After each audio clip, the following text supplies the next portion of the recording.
Les nuages, Catherine, c'est un monde fascinant, on adore, mais il y a des trucs pour les identifier.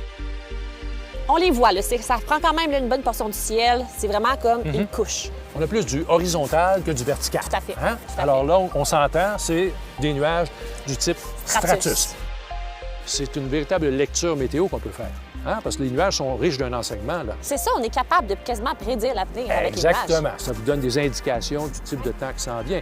Dans une situation d'été, on peut observer les petits cumulus à partir de 9-10 heures le matin. Ensuite, ça bourgeonne des choux-fleurs vers midi.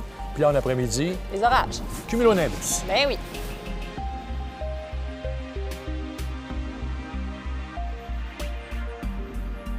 Premièrement, il y a deux genres. Le premier genre, ce sont des nuages qui quand même s'étendent sur de longues distances, un peu en couche, des nuages en strates. Ce sont des nuages stratiformes. Stratus, cirrostratus, altostratus, facile. Le deuxième genre, ce sont des nuages qui parfois sont définis, pas définis, en petites boules, en tapons.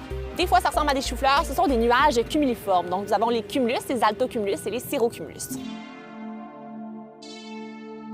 Les plus beaux couchers de soleil se font avec. Altocumulus. Oui. Hein?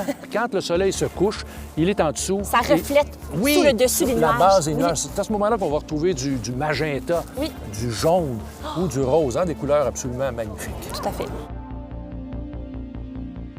Là, il y a un autre type pour les reconnaître, là, c'est les familles. Alors, vous avez la famille des nuages bas. Cumulus, stratus, stratocumulus. Ensuite, il y a l'étage moyen. Les altos. Exactement. On ajoute le préfixe alto, altostratus, altocumulus. Ça va très bien. On monte à l'étage supérieur, les nuages constitués de cristaux de glace. Alors là, c'est le préfixe cir, ça nous donne donc cirrus, cirrostratus, cirrocumulus. D'après moi, les cirrus, c'est un des types les plus facilement reconnaissables parce Oui, que tu le vois, effectivement. c'est petit, Oui, c'est oui. des filaments. Le cire, donc, Oui. pour cirrus, là, ça vient du latin, boucle de cheveux. Alors Oui, là, tout souvent, à on fait. a ça, là, cette espèce de côté filamenteux.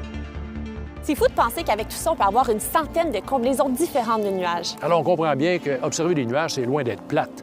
Bonne observation.